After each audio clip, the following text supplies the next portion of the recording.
8 de la mañana con 30 minutos. Seguimos con el doctor Raúl Canelo, decano del Colegio de Abogados de Lima.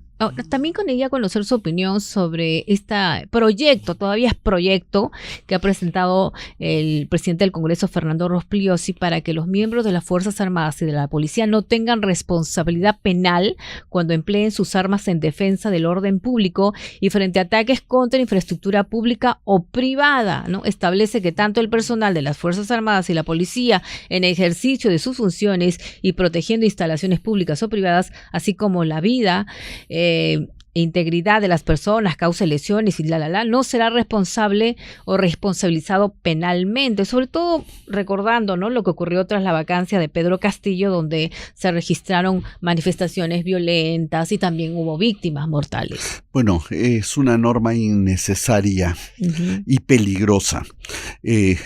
Recordemos que las Fuerzas Armadas es una fuerza que puede ser letal. Las fuerzas del orden pueden ser letales si no actúan bajo un cierto control, un liderazgo, un ordenamiento jurídico.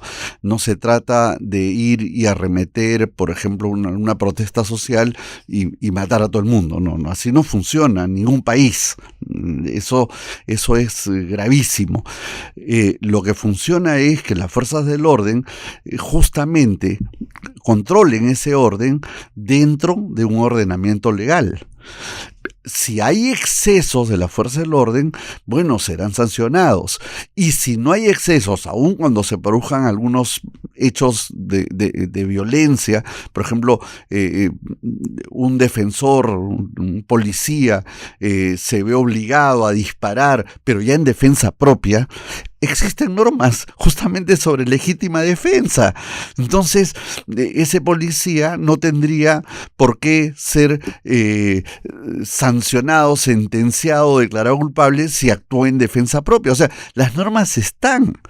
Lo que están poniendo ahí es peligroso, es una impunidad, es un acto de pura demagogia, es una situación realmente abusiva, porque lo que está diciendo es, oye, prácticamente maten indiscriminadamente y no les pasa nada. En estas marchas, estas manifestaciones. Y no es así, porque serían actos represivos, crueles, inhumanos, delictivos. No, y es que si no hay límites, la gente hace lo que quiere, de un lado o de otro lado. El derecho, la norma, justamente es el límite a esas conductas, porque si no, no habría derecho. Pues.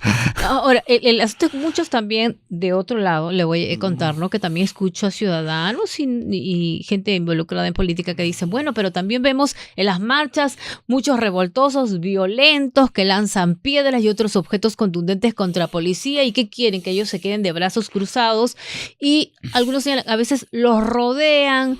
¿Y qué puede hacer ahí el policía, no? Bueno, el policía representa al Estado. El Estado tiene justamente lo que estamos llamando las fuerzas del orden, y las fuerzas del orden tienen mecanismos inteligentes, mecanismos, operaciones que están calculadas, diseñadas con inteligencia, y tienen armamento, tienen lo necesario para controlar y evitar el máximo derramamiento de sangre de la gente, porque si no, qué fácil, ¿no? Cualquier protesta, vamos y los matamos. Es que no puede ser así, porque también está regulado, acuérdese, el derecho a la protesta.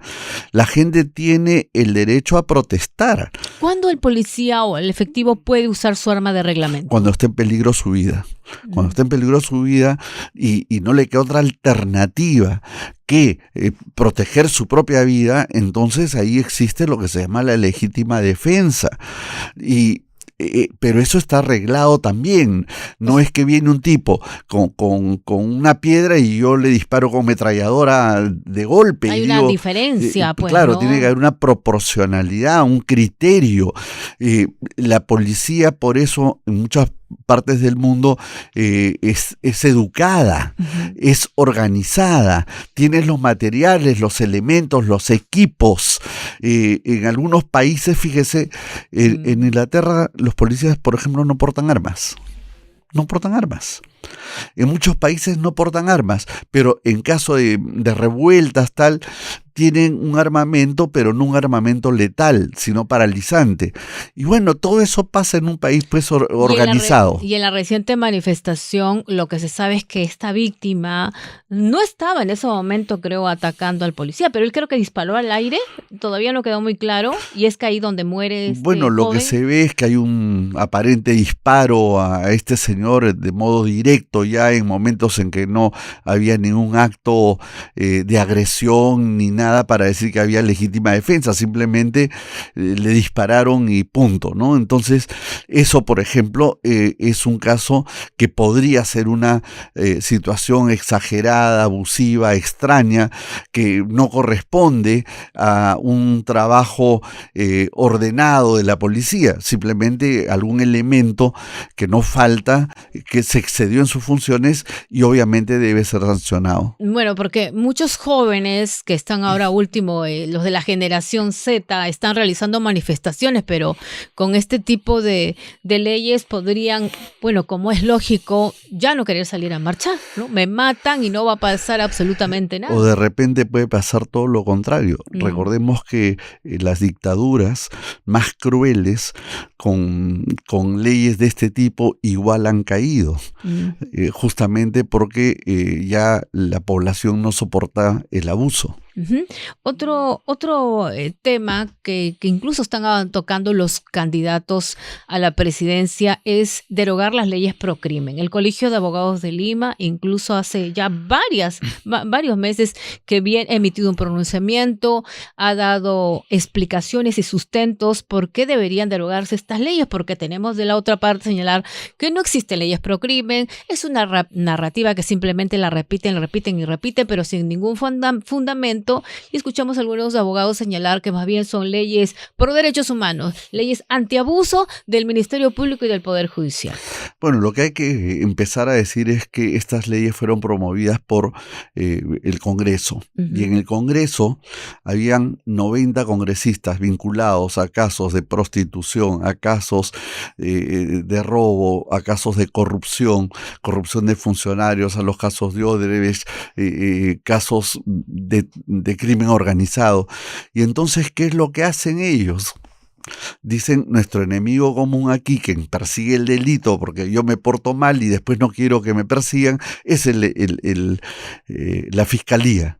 Y entonces, por eso todo el ataque que hemos visto a la fiscalía. Puede ser que la fiscalía en algunos casos se haya excedido, pero sancionemos pues al más fiscal. Y finalmente, quien decide una detención es el juez, no es el fiscal. Pero en todo caso, estos 90 individuos son los que sacan estas normas y entre ellas se benefician muchos de los abogados que dicen que esas leyes son buenas, porque, por ejemplo, algunos de estos abogados estuvieron vinculados a la defensa de Odebrecht o fueron árbitros en los casos de Odebrecht. Hay un caso de crimen organizado por ser árbitros de los casos de Odebrecht, por ejemplo. Y entonces estos personajes dicen, sí, la fiscalía nos hace daño y entonces vamos a abordar este tema modificando, por ejemplo, la ley de crimen organizado. ¿Y qué se dijo? Que salen, para empezar, los partidos políticos. No podrían estar en crimen organizado según la modificación. Un partido político no puede ser. Claro, ¿y quiénes son? Justamente los partidos de los que están ahí, la mayoría de estos señores congresistas. Ellos toman como ejemplo el caso de Pedro Pablo Kuczynski, ¿no? Que se le acusó de crimen organizado con su asistente, su secretario y su chofer. Bueno, podría ser un exceso, no lo sé, respecto a Kuczynski y a la empresa Flex Capital que él generó y otras más, pero incluir, por ejemplo, a su chofer o a personas vinculadas parece un exceso. Además, creo que hubo, y esto es una crítica a la Fiscalía, un exceso en cuanto a no aplicar la presunción de inocencia, porque pedían prisiones preventivas y los jueces las daban, porque no es la Fiscalía la que detiene, la que ordena la detención, es el juez. El fiscal pide, presenta elementos y el juez es el que da.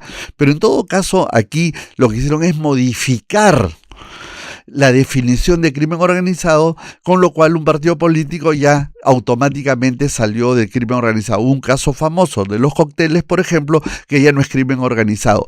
Pero ahí no está el cuento.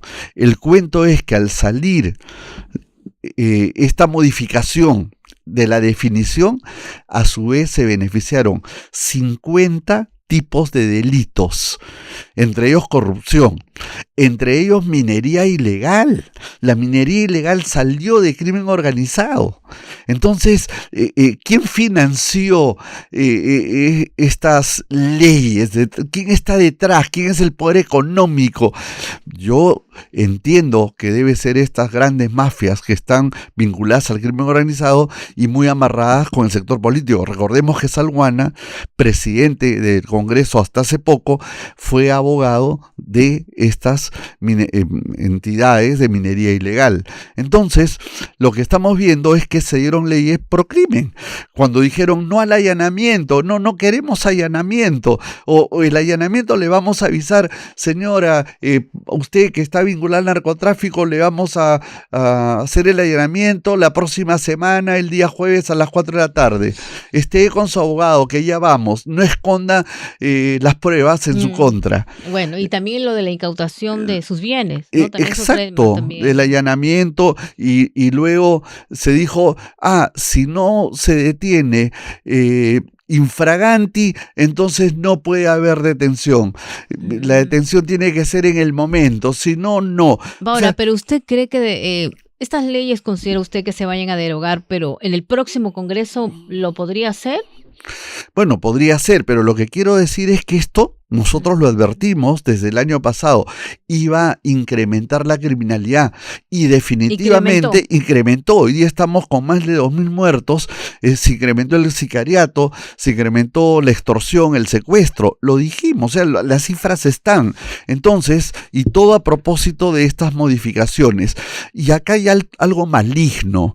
Si bien es cierto, ellos se han beneficiado, estos 90 congresistas, lo que se les dijo es, señores, bueno, ojalá se beneficien solo ustedes. Aquí lo que permitieron es que el crimen organizado se beneficie todo este conjunto de delincuentes comunes. O sea, porque claro, el delincuente común también se ha beneficiado de estas leyes. Eso es lo grave. Esas son las consecuencias entonces de estas leyes. Pero yo le digo, este Congreso no creo que los vaya a derogar. ¿Será ya el bicameral? Bueno, le hemos pedido al presidente que presente iniciativas, que el presidente Gerí, que está... ¿Y qué les ha dicho? ¿Les ha respondido? No ha respondido, pero nosotros venimos diciendo, señor presidente, haga usted lo posible, presente las iniciativas respectivas. El colegio ha presentado el 21 de agosto una iniciativa para modificar esas leyes.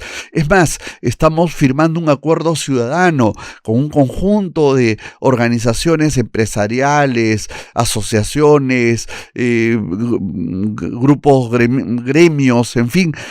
Y vamos a luchar por un acuerdo nacional contra el crimen organizado. Muchísimas gracias al doctor Raúl Canelo, decano del Colegio de Abogados de Lima, por haber estado en los estudios de Vital FM. Muchas gracias. Gracias. Bueno, tenemos que hacer una breve pausa y al regresar vamos a comentar sobre los resultados en las elecciones en Chile, donde ha ganado el candidato de la derecha y que además ha advertido, yo gano y voy a expulsar a todos los extranjeros indocumentados. Ya volvemos.